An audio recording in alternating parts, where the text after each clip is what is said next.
And then, in particular, for example,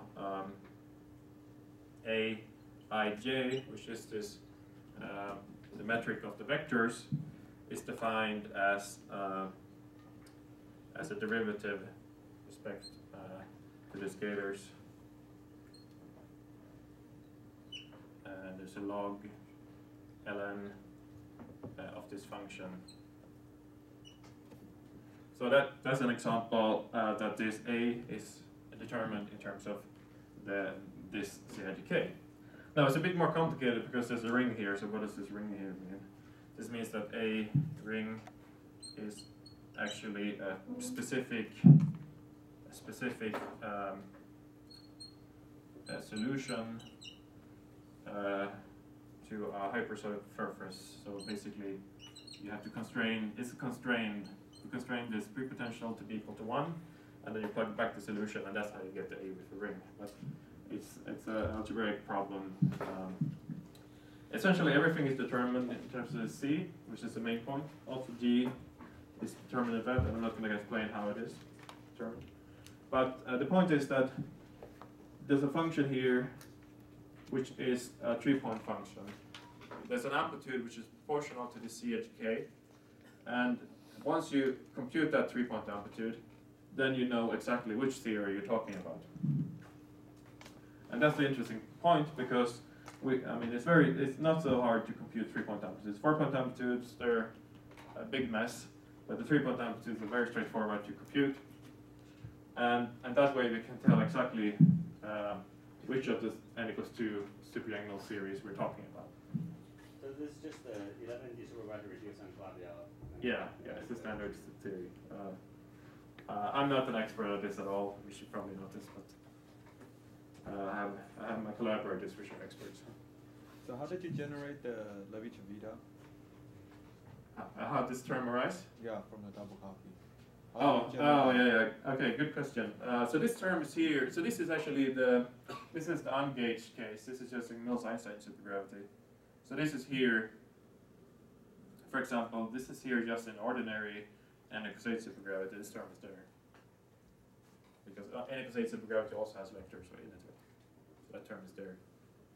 So you can think about how it arose. Well, one way you can think about it is if you're not talking about n-equals 8, but if you're talking about some general n-equals 2 theory, you have to imagine, how is it that you have this freedom here, right? Because the construction is quite rigorous, and how is it possible that you get freedom here?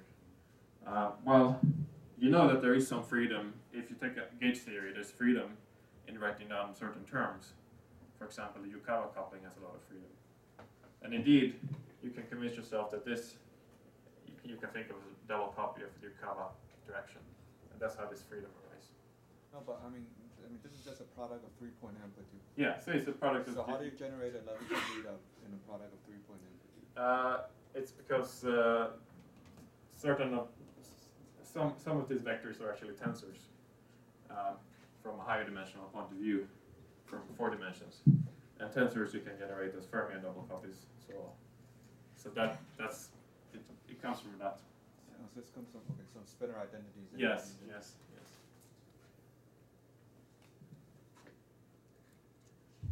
Okay, so this is theory. So now, in order to check that things work out, one has to work out the Fermat rules. Well, it's not an easy task. So one thing you have to do here is actually you have to fix a particular vev for the scalars, and then you have to expand around that point. And there's a canonical way of doing it. One thing you have to worry about, you have to make sure that this function is a positive definite, otherwise you have expanded around a strange point. But it can be done, and we did it, and we checked that it works out, so let me just skip that part. Let's see.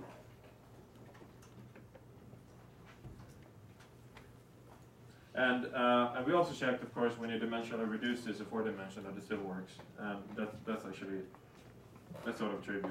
Dimensional reduction is usually easy. Now, in the last 25 minutes, let me then show you some examples. And this is going to be at one loop.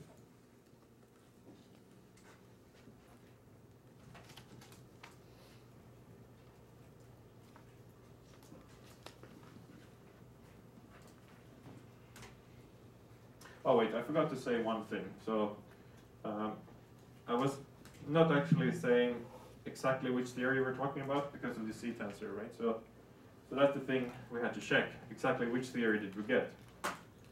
So the particular theory that we got is something called it's called generic Jordan family.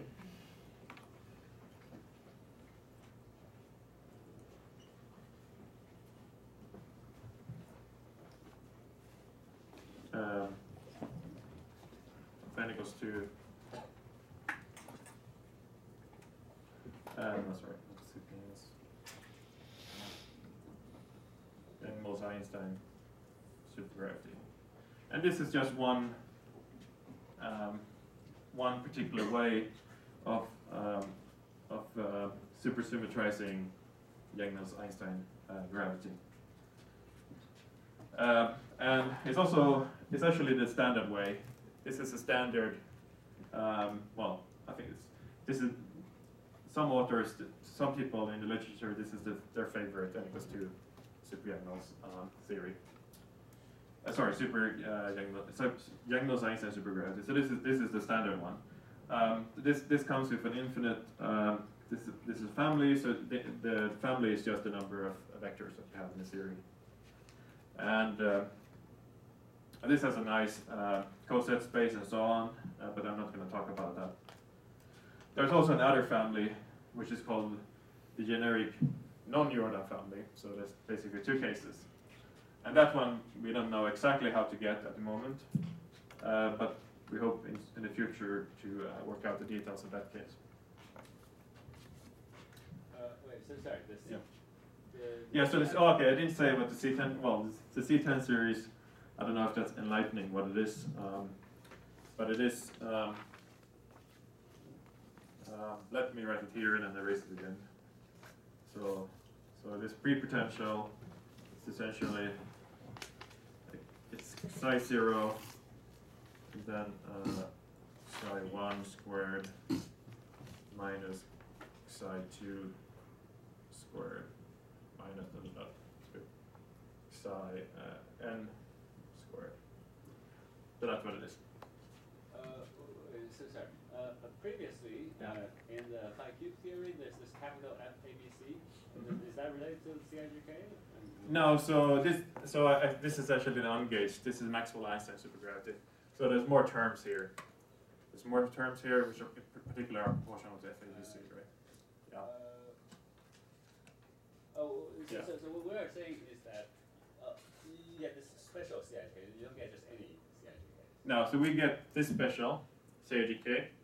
So and those special CIGK are known as the generic Jordan family of n equals to super Yang-Mills theory. The number super, of this C parameter. Well, what's the last index there? This? Yeah. How many? Is n. So you have n vectors. Yeah, so n can be anything. Yeah. This is why it's a family. It's a good question. How do we get the most generic CIGK? That's a different question. Yeah. But in this case, what is the form of the GXY? It's related. It's basically derivatives on this pre-potential. So it's some fully nonlinear expression. Oh yeah. So that sounds completely crazy that you would produce all that interaction just by tensoring these. Yeah. It's indeed. Yeah. Well, we're confident that we should get a supergravity when we do the double copy, because non-trivially satisfied is called kinematic duality, and then we can check at the 3-point level that it agrees with this theory, and then it's both. If the construction is consistent, it has to give this theory because this is the unique supergravity theory, which is this is your choice of CIGK, and indeed we confirmed at 4-point that it works. So we're fairly confident that this is the correct construction. Okay, so let me now say something about amplitudes.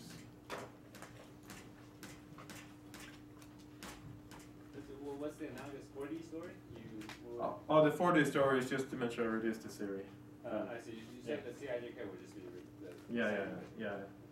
I mean, it will be slightly different because in the graviton, in the metric, there will be a vector that pops out, and you have to extend the range of the index of it.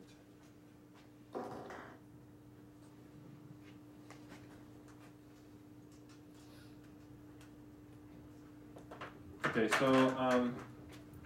so then I guess the point of this last 20 minutes is just to show you some loop level expression.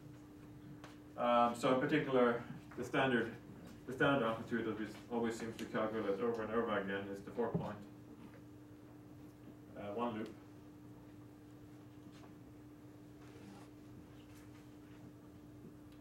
So it's a fairly standard way, or it's fairly standard. Well, it's the first non-trivial case when you go to loop level, so in particular, we have a number of diagrams. So we have a box diagram. Actually, let me not use curly lines. Let's do straight lines. So we have this diagram. So we're going to call this n box. And this has some labeling 2, 3, 4. And there's a momenta L. So this is function. Let me throw it here. So this is a function n box 1, 2, 3, 4, and L. So in particular, there's some external states which I'm sort of suppressing. There's some external momenta which this labels also encode, and then there's the loop momenta which you have to keep track on. And then there is it's a triangle diagram. And we're going to label it like this. So this is the n triangle. This is also going to be a function of the same objects. And because we're going to constrain the diagrams to satisfy color kinematics duality, this diagram, this numerator, is not going to be independent of that guy. It's going to be related to this one. And in particular, the way it's going to be related is just by the Jacobi relation. So 1, 2, 3, 4, L. So you have to anti-commute, commute. You have to commute 1 and 2, and that's the triangle. And then let me just show, well, let me do maybe 2 more examples. So there is the bubble.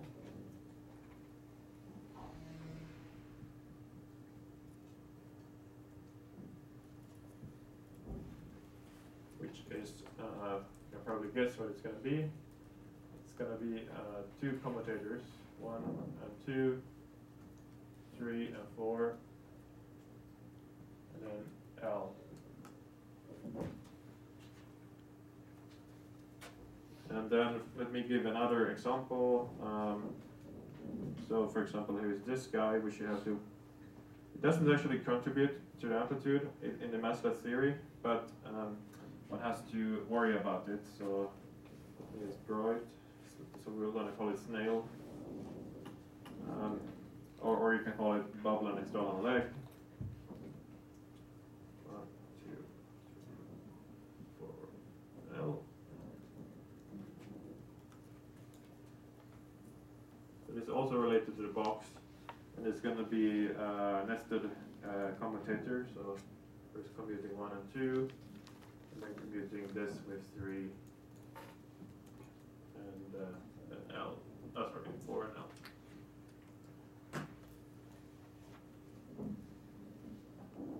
So this is the general structure, is that there is something that we can call a master diagram. Well, at higher loops there might be more than one, but at one loop is always a single master diagram. And then All the other diagrams are just commuting the leg labels of this single diagram. This is not true for Feynman diagrams, but it's true if you assume that that we have constructed an amplitude which satisfies color kinematics duality. So APR, you have some ambiguity in the construction of n, but you say by demanding these relations, they are fixed, basically? That's not true. Some ambiguity is fixed, but other remain. Yeah. In particular cases, it can be fixed. So let me give you some examples. So just take n equals 4 super Yang-Mills. Then the amplitude is just equal to st, and then the tree level amplitude, a tree, 4 point, and then just a box diagram. This is a full amplitude, this is a full one loop amplitude. There's no triangles, no bubbles, no anything. And this was first worked out by, well, a long time ago by Green, Schwartz, and Brink. They used string theory to compute this. This was in '82.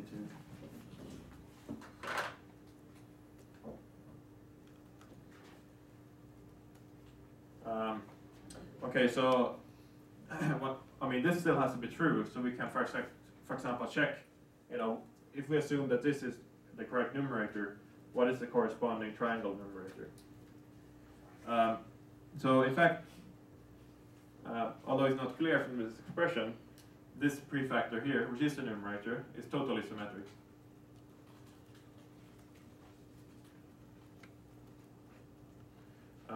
You can think of this expression, if you express it in terms of a linearized field strength, it's actually f to the 4.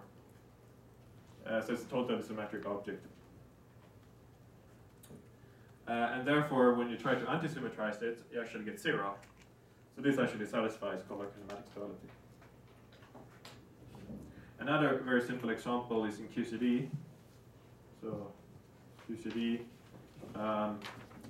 there's an all plus amplitude. So this is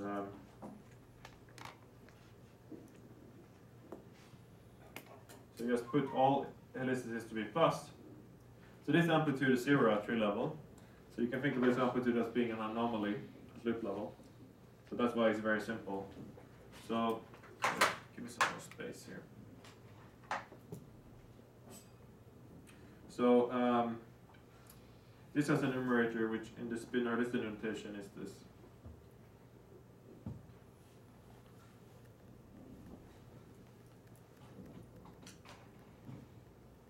And then there's a term here which I'm going to call mu, and it's the 4th power. I don't know if you can see that.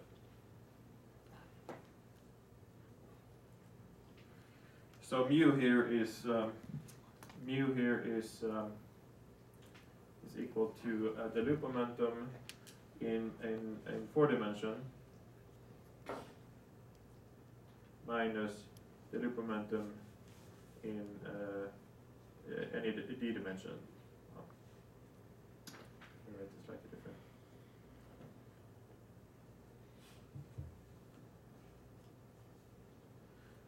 So you can think of it as being the momenta, which is sort of orthogonal to the four plane or the 4-dimensional space-time. And this is why this is anomalous, because if you actually computed this diagram exactly in 4 dimension, it will be 0. But there is a specific term that you pick up in dimensional regularization, and that's proportional to mu to 4. And this term also has the same property that this term is actually totally symmetric. So again, there's no other diagrams. So that was just 2 examples. But I guess the examples I really want to show you is the diagrams in this theory, Yang-Mills-Einstein supergravity, or Yang-Mills-Einstein gravity. So let me just sketch that. So in this case, there are certain diagrams which just belongs to the gravity theory, and there are certain diagrams which just belongs to the Yang-Mills theory, and then there's certain diagrams which mix the two theories.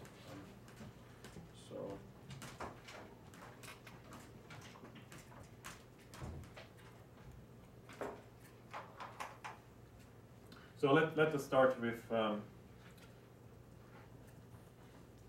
Yang-Mills plus phi cubed, because that's what we need as an ingredient, and then we take the double copy. Oh yeah, I should say, I mean, these are just a gauge theory. Apertures, to get the gravity one, you have to square. So the gravity one is the square of that.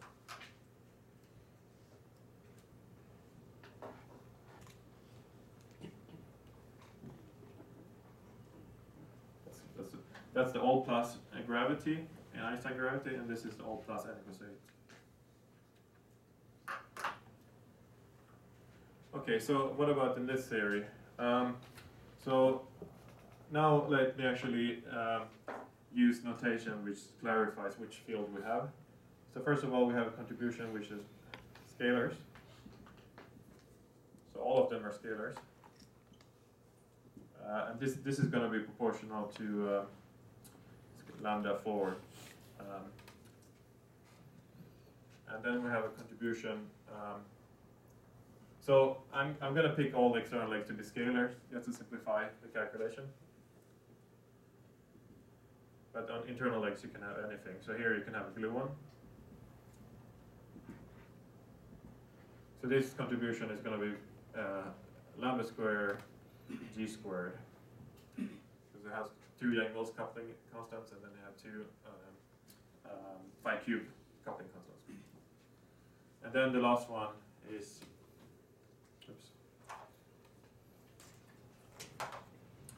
the last one is something like this. So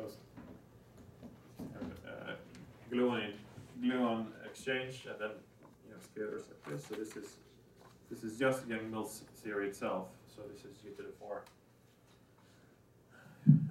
So yeah, I mean, so this is phi cubed theory, and this is actually Yang-Mills plus phi cubed contribution, and this is just Yang-Mills itself. You can think of it like that. Yeah, of course, I mean, to get the full calculation, I have not just these diagrams, but I have to have, you know, I have to have the gluons here, scalars here, so I have to have the cyclic, I have to basically cyclically permute these diagrams. And then, of course, I need all these diagrams here, triangle bubbles and so on. But the point is that once we have constructed these diagrams using color kinematic stability, then the other diagrams just fall off in those relations. So let me try to explain a little bit what goes into this diagram. Well, so the first one is trivial. This one is absolutely trivial. It's just phi cubed. Of course, it's phi cubed with some interesting color structure or global structure, global group structure. So if I just write down the box numerator, well, let me not write down the indices. So just the box numerators in this case. So let me call this A, B, and C. So in this A case here,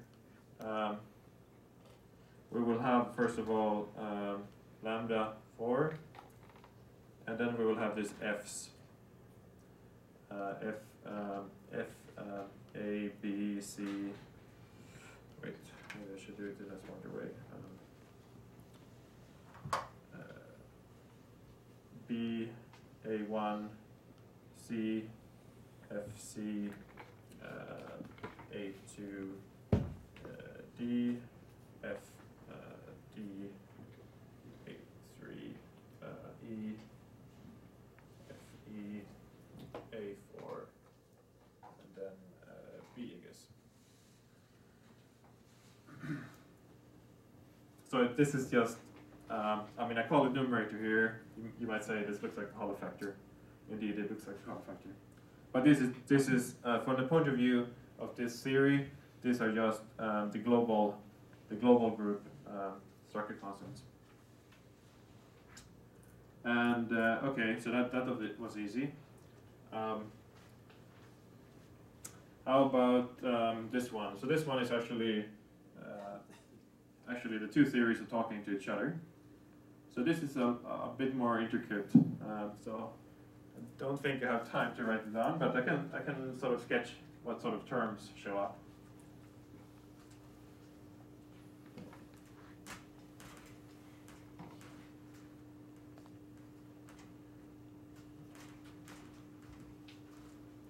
So even though there's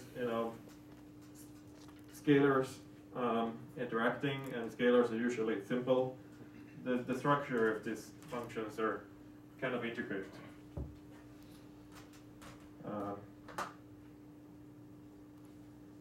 So first of all,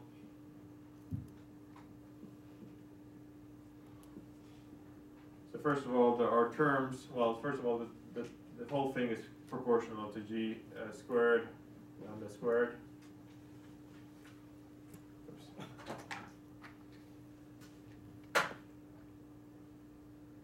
But then there's a term here which looks like the number of scalars plus 2. You might recognize that combination.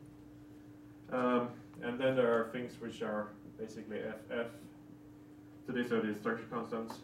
And then it multiplies some loop momenta. So let me just write this schematically like that. Well, 2, 4, ...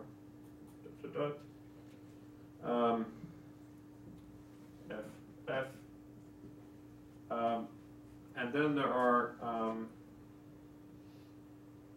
there's a term which well, let me not write that term, but it's for example, there's a delta A3,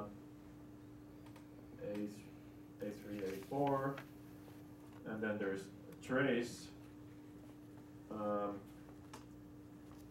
over, well, let me not write it like that. Let me write it as,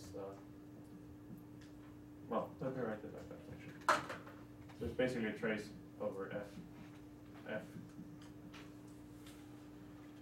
Basically, what I mean is that all the indices are contracted.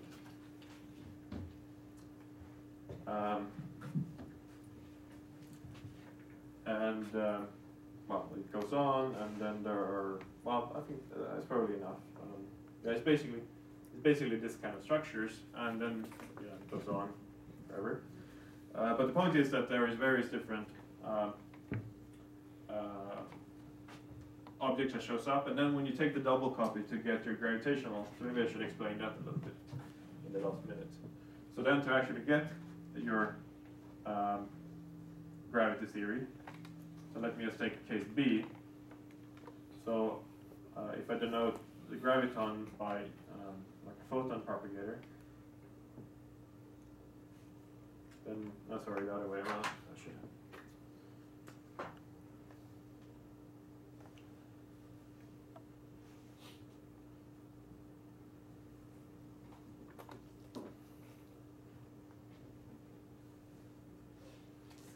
So this is case B for the gravity case.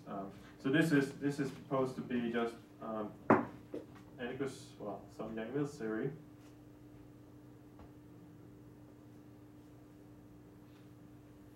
Times this numerator that I was sketching out.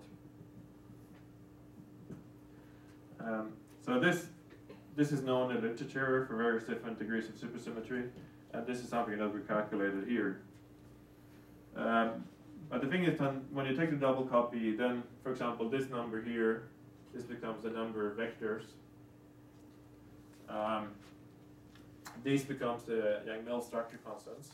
And this just becomes, well, this is just, these are going to give rise to singlet contributions, because basically there's going to be certain multitrace structures that comes from contracting Fs. But then here, there will be actually singlets arising. So there's a very interesting decomposition, already at 3 level actually, in terms of single